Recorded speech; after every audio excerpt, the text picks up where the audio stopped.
What's up, beautiful people? Welcome back to part 21 of our Pokemon Blaze Black 2 Redux walkthrough. In the previous video, we found a Magnemite in a hidden grotto, which we have added to our team and trained it up a bit. We also took on the Dragon-type Gym Leader Drayden. He gave us an item, DNA Splice, which is used on the legendary Pokemon Zekrom and Reshiram. And Team Plasma came and attacked the town. They shot up a whole bunch of ice cannons blocking a lot of the paths. And we ended up battling Zinzolin, the Team Plasma leader. And it was a super tough battle. In today's video, we're going to continue with the story and try and evolve our Magnezone. In order to evolve it, you do have to level it up in Chargestone Cave. It's one of the special locations where it can evolve. And there we have it. Booyah! We've just evolved our Magnezone into a Magnezone. So I'm very curious to see how it stands in battle and if it's going to be stronger than Ampharos. It's the first time I have used Magnezone in our team.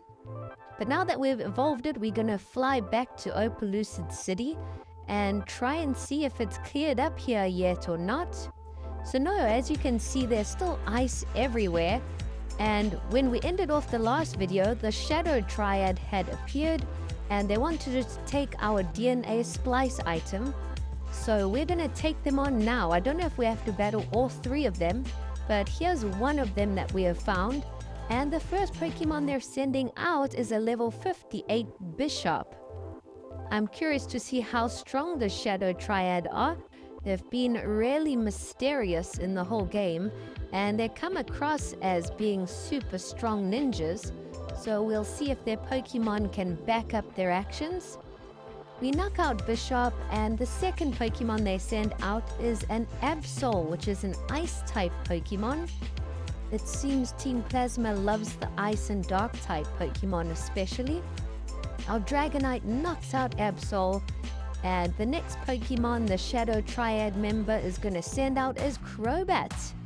Crobat is an underrated one. A lot of people don't use Zubat because it's so common, but Crobat is an absolute beast. And in this game, I think Crobat actually gets another evolution or a really cool Mega Evolution. So you might want to use Crobat. It is our starting Pokemon in this game, so don't underestimate its strength. Now, Shadow Triad is going to send out Scyther. That's an interesting one of my favorite bug-type Pokemon, one of the original 151 Pokemon, and it knocks out our Dragonite. So Dragonite has performed well.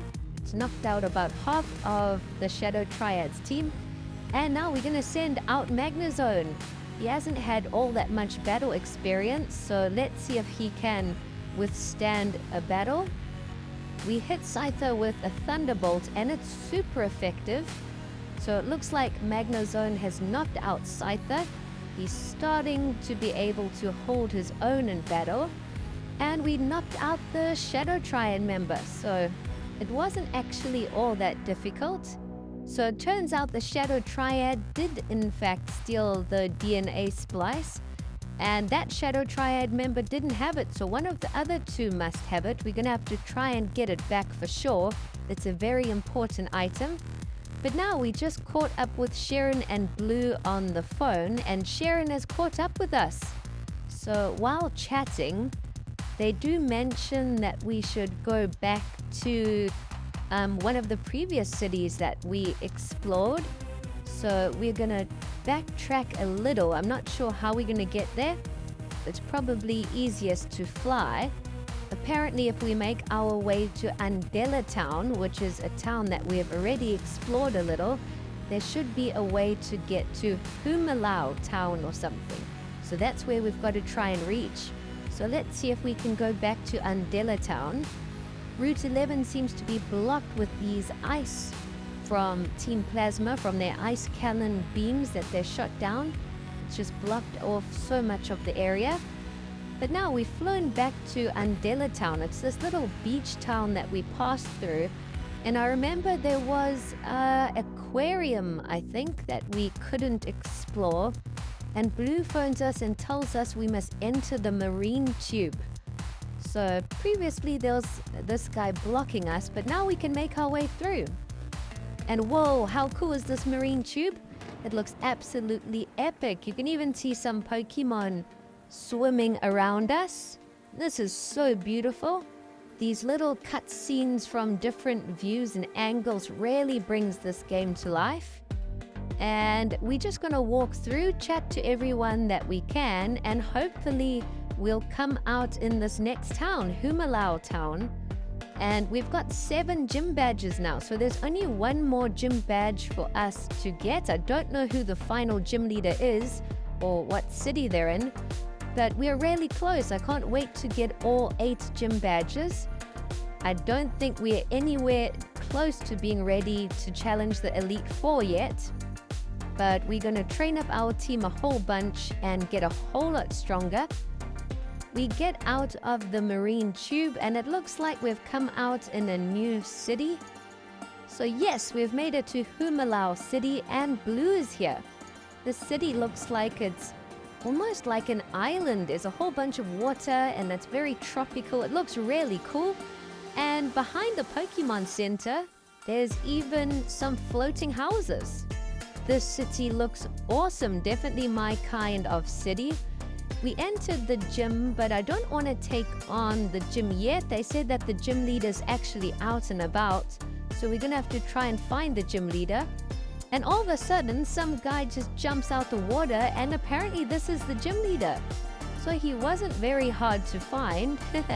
He was just swimming just above the gym. So we can actually take him on now, which is pretty interesting. But let's just have a look around. So it looks like it's not a very big town. It's just the Pokemon Center, the gym, and then a whole bunch of floating houses at the back. Just outside of the Pokemon Center, there's 2 people that want to battle us, Lisa and Tate. We did battle them, but I skipped the battle.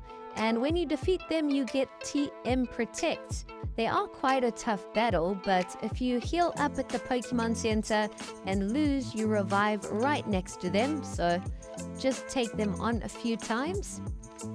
Now we're going to explore some of these floating houses and see if there's any side quests or items that we can pick up. It looks like it's a bit of a maze. There's so many of these floating houses, but there's not all that many paths.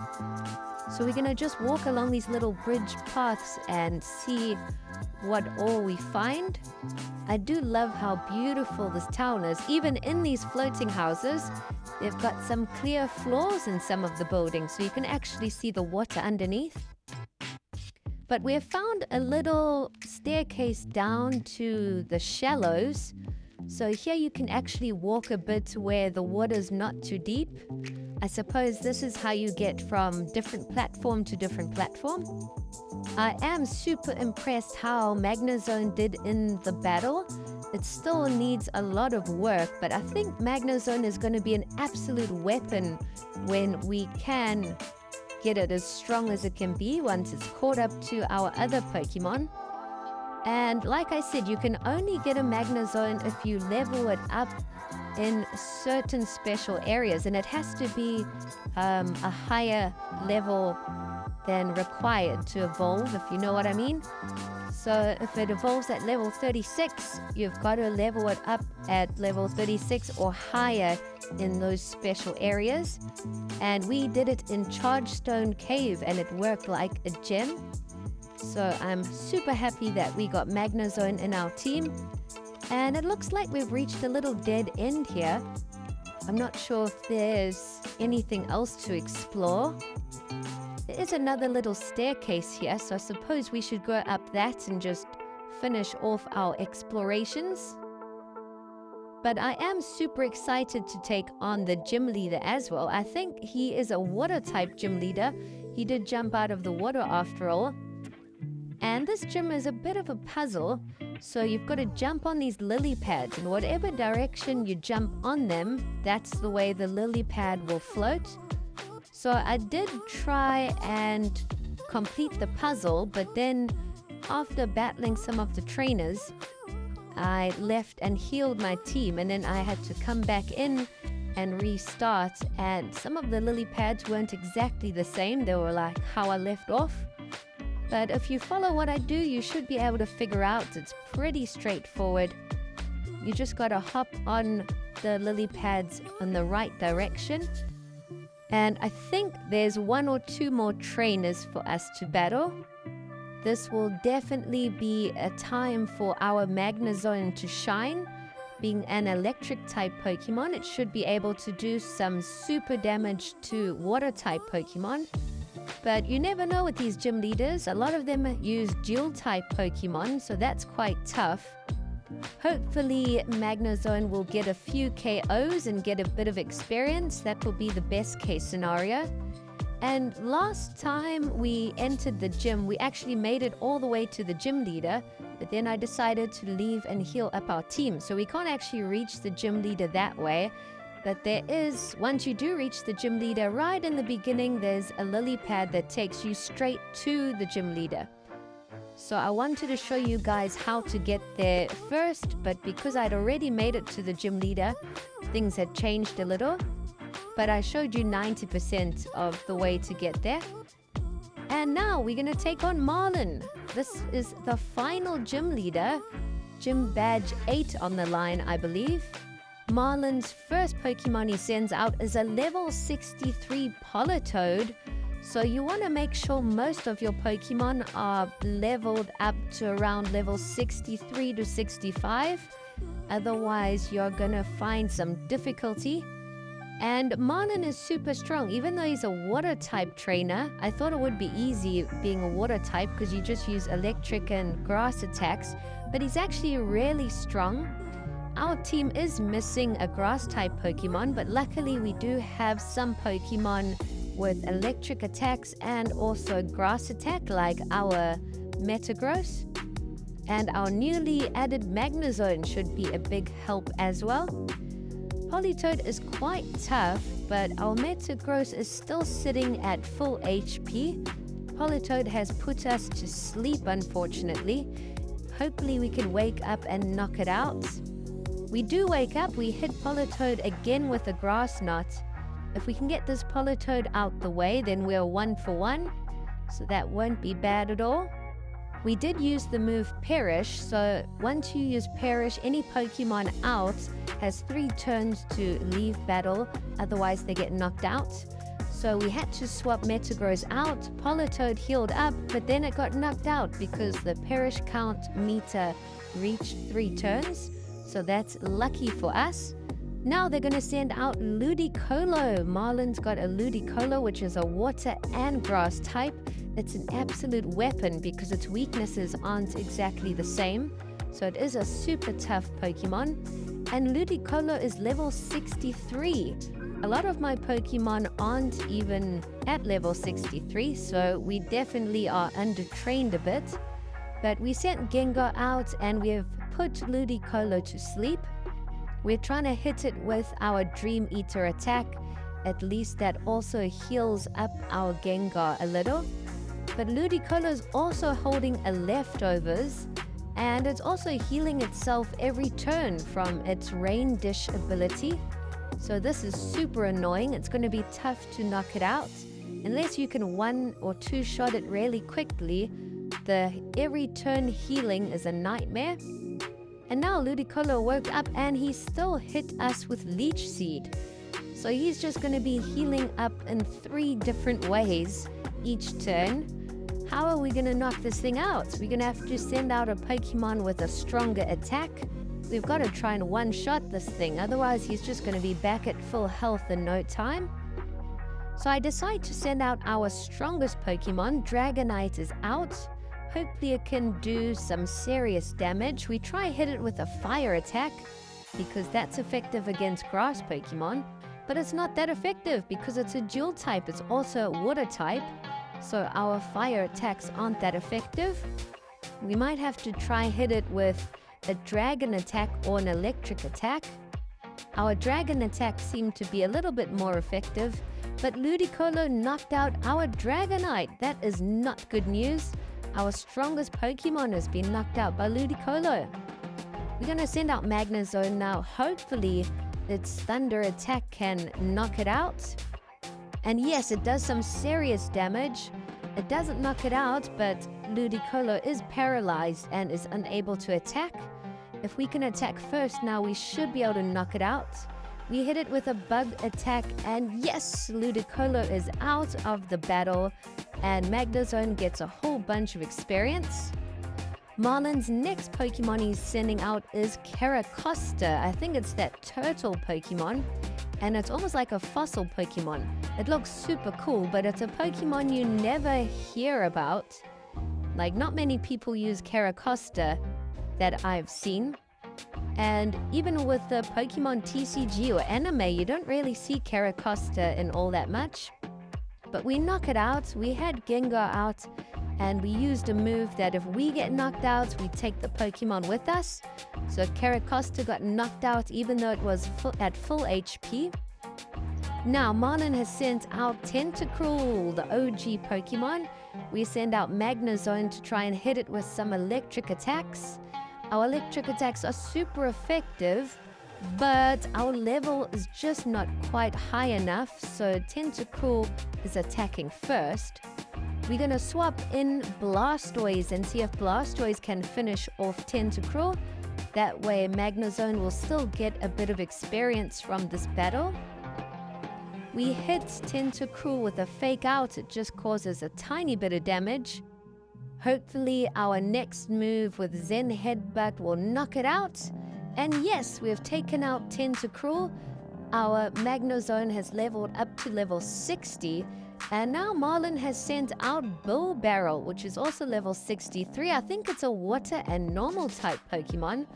But if I'm not mistaken, it's also got some unique ability. Bulbarrel attacks Blastoise. We are holding a Rocky Helmet, so it takes a little bit of damage from that. Blastoise gets knocked out, but now we're going to try and send out Magnezone again. Magnezone is slowly getting stronger and stronger the more battles that he wins. Bulbarrel hits Magnezone. We take a lot of damage, but we do get a Thunderbolt in, and we knock out Bulbarrel, so that's awesome news. Now, the next and final Pokemon Marlon is going to send out is the Jellyfish Pokemon, Jellicent, and it's level 64, so this might be Marlon's strongest Pokemon. I don't think it's going to be as strong as Ludicolo, but we're going to see what we can do. And Metagross knocks it out fairly easily, so definitely that Ludicolo was the most annoying with all its healing abilities and tricks. But we earn our final gym badge. We've got all 8 gym badges now. Yeah, baby! And we also get rewarded with a TM. So now we can actually make our way to the Pokemon League, which I'm super excited about. I'm not sure if we can head there right away or if there's still a lot more for us to do. But Marlon swims off, and it looks like that's it for us. We can leave the gym, hop back on the lily pad, and go heal up our team. I can't believe we officially have all 8 gym badges now. What a ride it's been. And as we leave the gym, Blue comes out and congratulates us. And Marlon also comes and catches up with us. We try and explain to Marlon what has happened and how bad Team Plasma is and what they have done to Opelucid City. So Blue says that we should split up and we should go and explore Route 22. So we're definitely going to do that in the next video and try and stop Team Plasma. But that's all it's going to be for this one. Thanks for watching.